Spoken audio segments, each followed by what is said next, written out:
హారతి ఇచ్చినారు, ఓకే, బాగున్నది.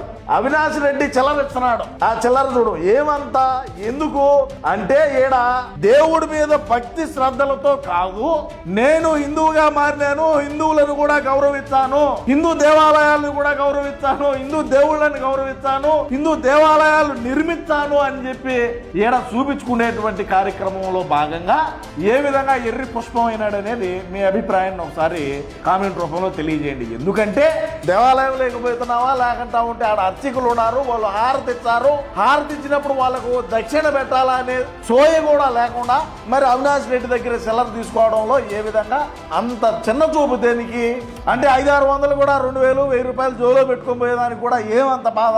మరి అవినాష్ రెడ్డి పక్కన ఉన్నాడు, ఇచ్చన్నాడు, దాన్నైనా శుద్ధంగా తీసుకొని వాళ్ళు హారతి ఇచ్చినప్పుడు వాళ్ళ పల్లెల్లో పెట్టి కళ్ళద్దుకుంటే మరి ఎంత మర్యాదగా ఉంటది, ఎంత శుద్ధంగా ఉంటది, చూసే వాళ్లకు ఎంత ఆనందంగా ఉంటది. సరే గతంలో మనం అధికారంలోకి రావాలని మరి గంగానదిలోకి తీసుకొని పోయి ముంచి మనం హిందువుగా మారినామని మరి కొంతమంది బ్లాక్ మనీని మార్చేటువంటి స్వాములు తొడుకొని పోయినారు. గతంలో చేసినాం, గతంలో రాష్ట్ర ప్రజానికం అందరూ నమ్మి మనకు 151 ఇచ్చినారు. ఆ తరువాత జరిగినటువంటి పరిణామాలన్నీ కూడా రాష్ట్రంలో ఉండేటువంటి ప్రజానికం ప్రతి ఒక్కరూ కూడా గుర్తు పెట్టుకునే ఉన్నారు.